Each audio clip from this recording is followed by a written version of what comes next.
It's my pleasure to introduce Vitalie Spinu. He's a machine learning scientist at Agent. He'll share some real-world stories from payments and show how partitioning data into time series can make anomaly detection and monitoring a lot more effective. So let's give him a warm welcome.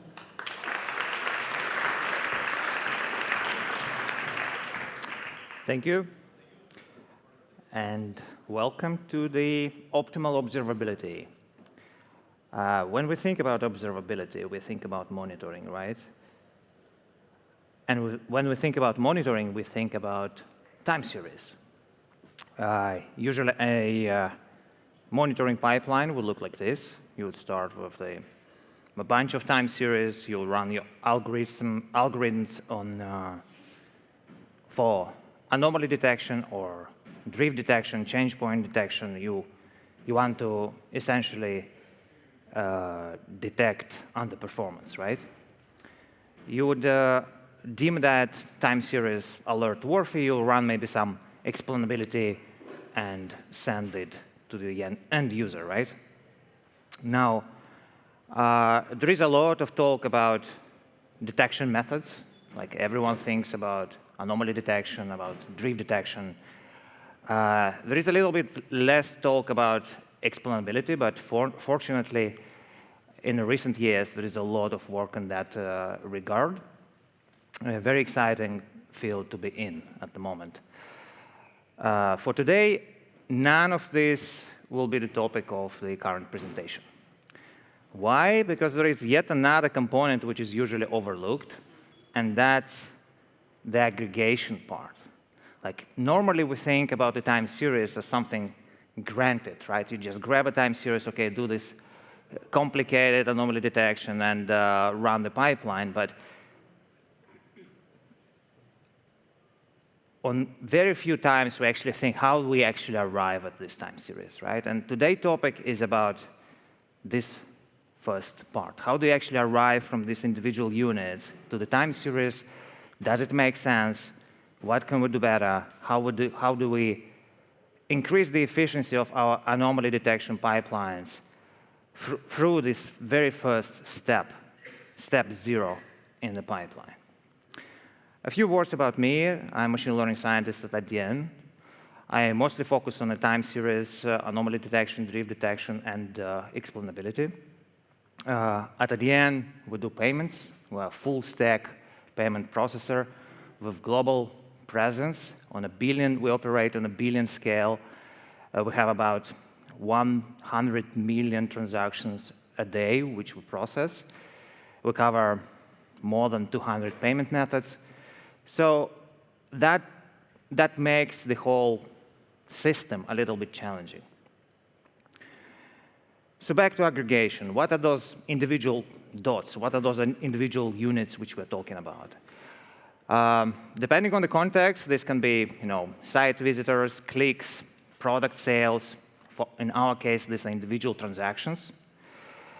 And the metric which we monitor can be convergence rate, click rate, revenue. In our case, it's approval rate, right? The transaction gets through or it's denied. And there will be these aggregation dimensions, right? We partition our space using this usually categorical aggregation dimensions. For example, mobile device, browser type, obviously the time unit. It can be hourly, daily, maybe monthly, depending on the business. In our case, it will be a payment method, maybe issuer country, maybe issuer name. You name it. We have about 70 core dimensions in the company, and in fact, you can dig many, many more because there are like subunits of the company with their own use cases. Now, the most common setup is actually the simplest one. When you monitor, when your units are either 0 or 1. These are binary units, right? So it's either there or not. Transaction was approved or a transaction was denied. And the metric is the approval rate. It's the actual rate, right? So what could be simpler than that? And that's the topic of today's presentation. It turned out that it's not that simple.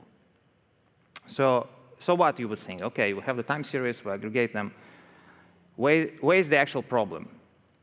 The problem is with this fixed partitioning, which is usually taken as a granted. You just think, for example, this would be a common partitioning for us. You'll look at the company, then it'll be subunit of a company. So we're business to business, right? We operate, we provide services to the companies. So we would like to do monitoring within that particular partner which you have, right? So it will be company, and there will be like subunit merchant, there will be payment method, maybe issue a country later on, right? Only 4. As I said, we have 70 of this, right? But this simple hierarchy was ingrained in the system maybe like 20 years ago. Someone decided on this hierarchy, right? And is it a good hierarchy? Who introduced it and why it introduced it, right? Is it still relevant? We usually don't ask these questions, right? We come to the system, OK, we have the time series, someone decided about that, all right. But this particular hierarchy has a problem. And the problem is kind of obvious, right? We know it. It's course of dimensionality. It's a combinatorial number of slices. So the moment you start slicing things, very quickly you end up to big number of slices. And this particular, just for 4 dimensions, would end up, in our case, to 7 million time series.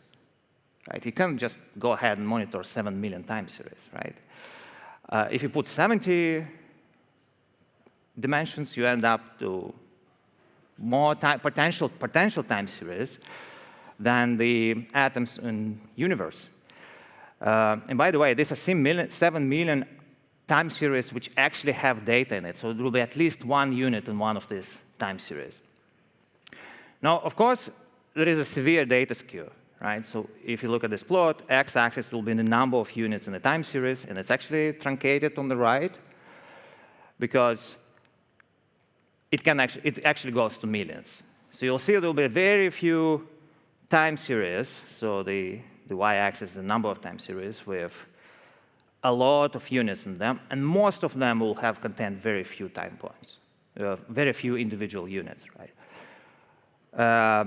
And it varies. So it can go from, let's say, only 98% of the time series would contain only 2% of the data, right? And it depends on the company. For some companies, it will be 2%, split will be 98 to 2. For some companies, it will be 50-50.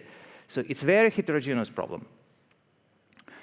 And what do you do in practice? You actually throw the small time series, right? It's OK, like what can I do with 3 observations in the time series, right? So you'll have a threshold. Let's say you would look at, I'm looking only on time series which contain 30 observations per day on average, let's say, right? And you throw everything else. Once you do that, you create this problem of coverage, right? You're no longer monitoring all the transactions. And that's bad. We don't want to throw data, right? And maybe even more problematic issue is that this fixed hierarchy creates unequal or unfair treatment of the actual business units. Like every company would have the units, like the groups, which are really relevant to the monitoring. For example, if you're business to business, then you probably would like to focus on your partners, right, for companies. You would like to treat those companies uniformly or fairly. The core principle of IDN is to build systems for everyone. Like all our merchants, all our partners should be treated uniformly in some way. But if you have fixed hierarchy, what you end up maybe with something what is depicted here on the top floor. So you'll have rows will be your business units which are relevant to you. In our case, the companies. And some companies will end up with 30,000 of time series which you monitor. But some companies might not end up with any time series because they'll be like small companies. Those companies have to be aggregated across the company. So you'll have this biased, heterogeneous view how you actually treat your partners, right? We don't want that. We want homogeneous treatment. Once you throw the time series, remember I said you have a threshold, you throw the time series. Once you throw those, you'll keep a proportion of the time series from the original 100, right? And for some companies, it will be like you will actually monitor close to 100%, let's say. For some companies, you will actually monitor maybe close to 0. All right, so what can we do about it? Ideally, without changing the monitoring setup. And normally, the monitoring setup takes one time series at a time, runs some anomaly detection, right? And then all the pipeline which I showed in the beginning, right?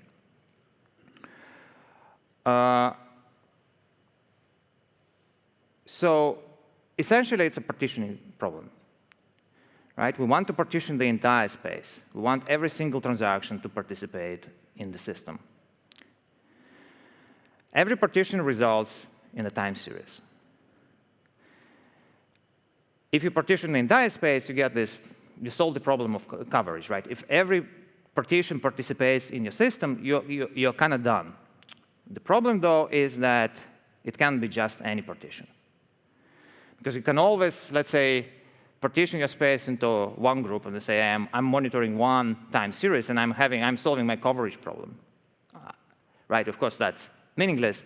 So these partitions have to be smart in some way, right? They have to be nice partitions. They have to be optimal in some sense. Now, this sense is a little bit tricky. How do you do it? It actually took us quite a bit of time to kind of even wrap your head around it, how to approach this problem. And for that, let's take, to kind of have an intuition how we think about this problem. Let's have a step back and think, what do we solve with monitoring in the first place? What do we want? What is our primary goal of the monitoring? So we want to detect problems, right? We want to detect issues like anomalies, change points, drifts. Something breaks, you would like to capture it, right? So how about we make this goal into a formal statement, and we reformulate our optimization problem, our partitioning problem, to actually do precisely that, to have as high of a detection rate as we can possibly have, such that we could discover as many problems as we can, right? And do it somehow globally, and do it for everyone, and do it also uniformly.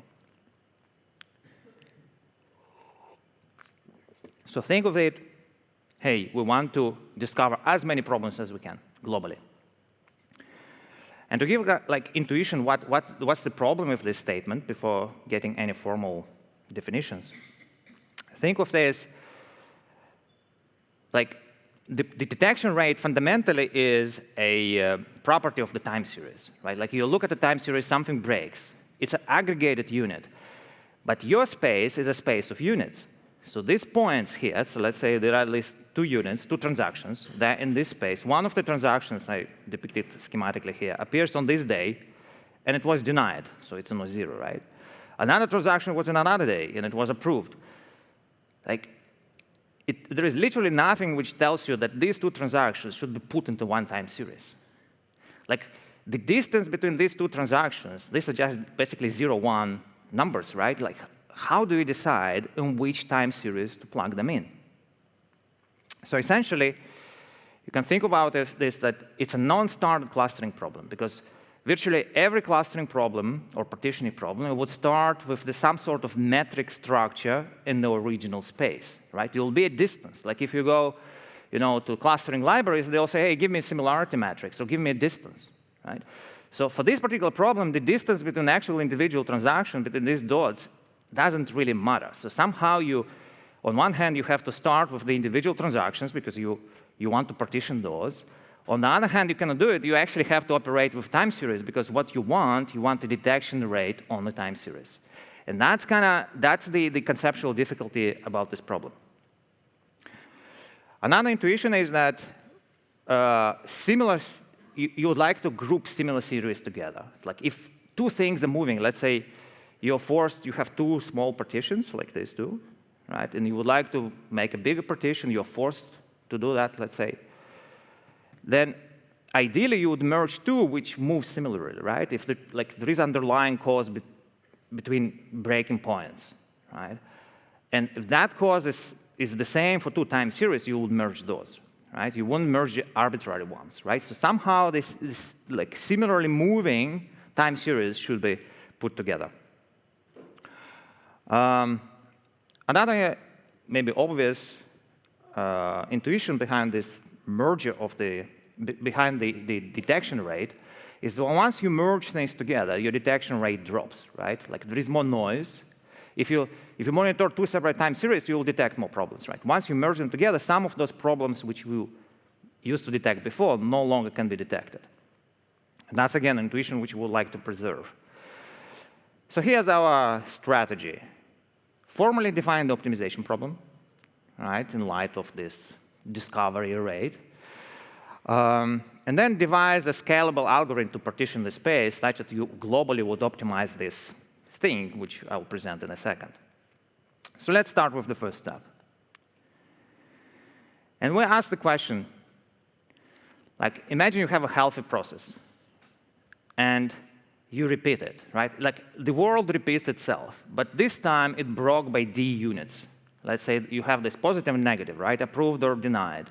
And suddenly, d of the approved became d denied, right? And the question is, would you be able to detect it?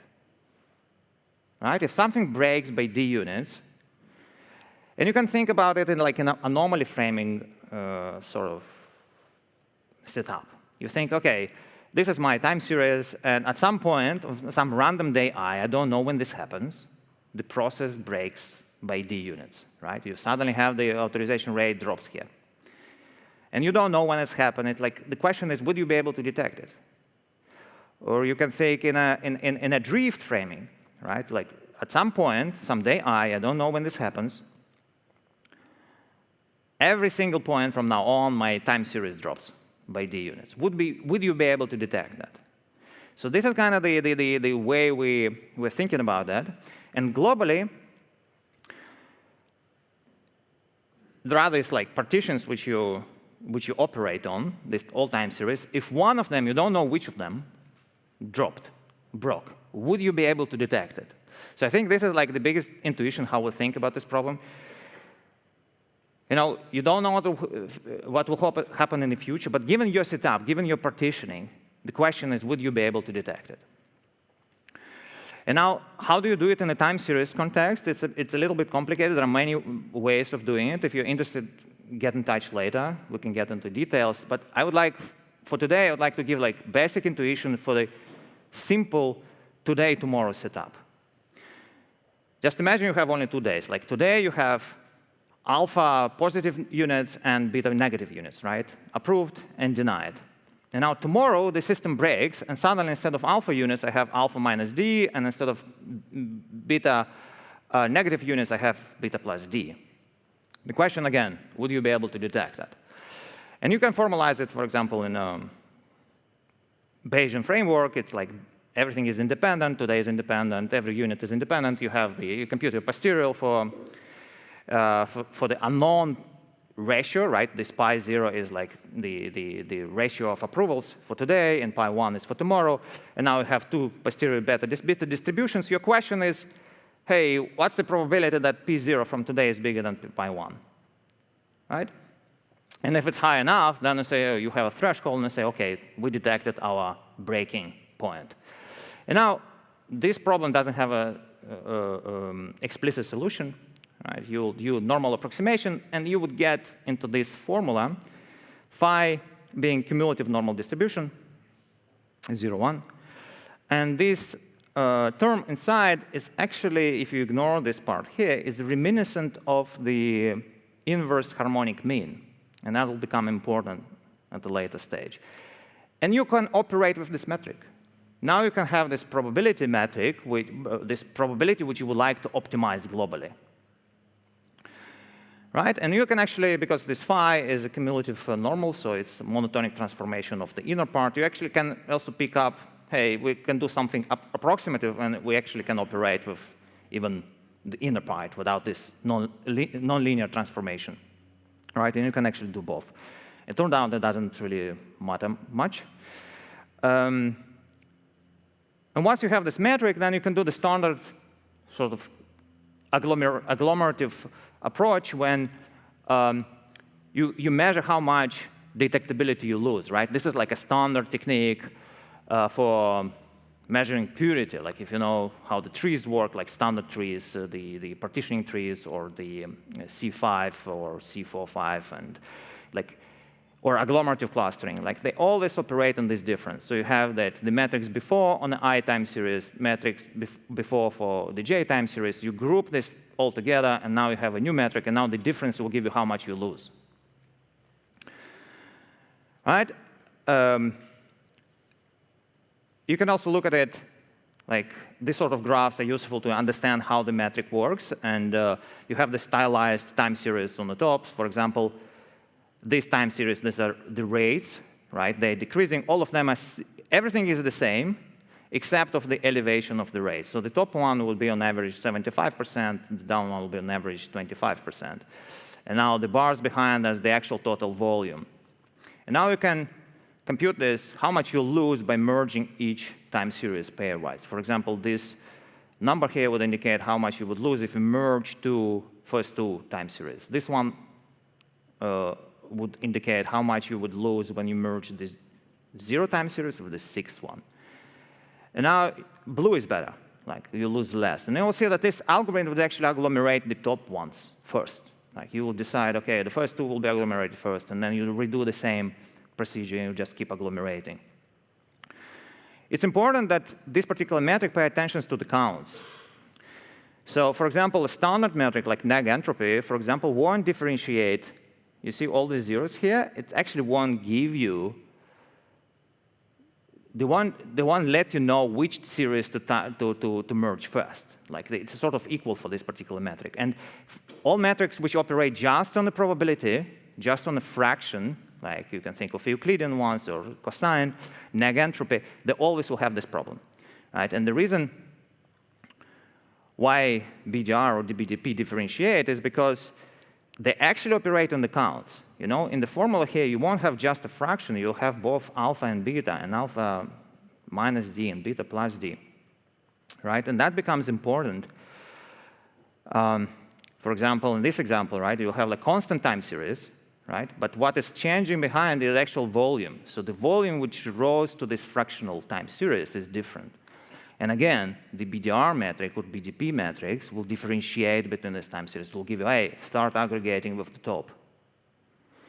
And neg entropy will not just tell you nothing, because all of these time series, from the perspective of neg entropy, are exactly the same. And you can keep playing. You can just kind of get, you know, different time series, different patterns, and you can sort of like these sort of plots are really useful to get intuition behind what's going on. And generally speaking, the close-by time series will be aggregated first. And that's what we have, like as a human intuition. Hey, similar stuff, which moves similarly, should be aggregated first. So generally, this metric behaves really well, all intuitive. So far, I haven't discovered any like fundamental conceptual problems with it. So now, let's move to the next step, is like once you have this metric, how do you actually partition the space? And generally speaking, this problem of partitioning, optimal partitioning, is extremely hard. Even the simplest formulation of the optimal partitioning are NP hard, and what this means, there is no polynomial time algorithm, so everything is like exponential. And practically speaking, there is no way you will be able to solve it. Agglomerative clustering techniques are generally n-square. We also don't want that, right? Because that wouldn't scale. So we need to do improvements even more. Divisive clustering is even more challenging than agglomerative clustering. And the standard technique for this sort of problems would be to use some sort of recursive partitioning, and which have a fundamental problem, which turned to be really problematic for our case, because they would prioritize these high cardinality features. Like if you put it in a tree, this metric starts splitting, like suddenly at first level will be like the most refined, the variable with the largest cardinality, right? So this sort of technique just turned to be completely useless. Plus, if you actually run it, then you'll have this quite complex to reason about hierarchy, right? For example, company can participate multiple times, multiple levels. Levels will have a different variables from which they split, and so on and so forth. So what we did instead, we said, hey, how about we fix a split? So we'll have these trees, right? Every split will be fixed by variable. For example, first split will be done on company. Second split will be done on payment method. Then it will be a country, right? And you fix the hierarchy, and what you do, first you partition the space just on this company, on the first variable, such that the categories which already have this predefined minimum number of units, its minimum node size, you just leave them alone. That's the category. That's OK. Company, already this split has this number of units. I'm leaving it alone. For the small categories, I agglomerate them. And the agglomeration is done, it's an approximate, because the agglomeration is normally quadratic. So we would do approximate agglomeration. So we first will order all the small partitions in the inverse harmonic mean. And we'll try many different heuristics. There's basically blocking heuristic. You order the stuff, you have a moving window. Within a moving window, you agglomerate using this optimal procedure. So this becomes, so quadratic algorithm becomes essentially linear. All right, and then you proceed with the next feature. And once you're done with that, remember this A step, you have a fixed feature list, but now you would like to optimize this list, right? And you can actually, what you can do now, you can pairwise flip. OK, if we change the order of the two features, like, would that increase? And that keeps increasing, keeps increasing. At some point, you actually have a limit of n flip iterations, and you end up with an order which no longer changes, right? No longer improves the BDR. And actually, all this procedure essentially is linear in the number of observations, right? So suddenly, this procedure becomes scalable. So how does it work in practice? We reduce the 7 million time series to 50K time series, and this is controllable. You can always reduce it smaller. Like, for example, you can easily, by parameterization, just bring it to 10K. All of these time series will be like homogeneous. And they will also be homogeneous within the company. For example, one of the parameters which we played with, and they say, hey, for every company, we would like to have 1,000 time series or 500 time series which we monitor. And then every company suddenly starts being monitored in this uniform way. And that indeed produces what we want, and that's an example. Like this is the density of the number of the units in the time series. And most of the old-style naive partitioning time series will be either around 0 or around 150 days. I mean, let's say this is an example of 150 days. After the smart partitioning, all the time series will have 150 days. All of the time series will be beefy enough. All will have like enough number of units, so you're not throwing anything. So your coverage is like 100%.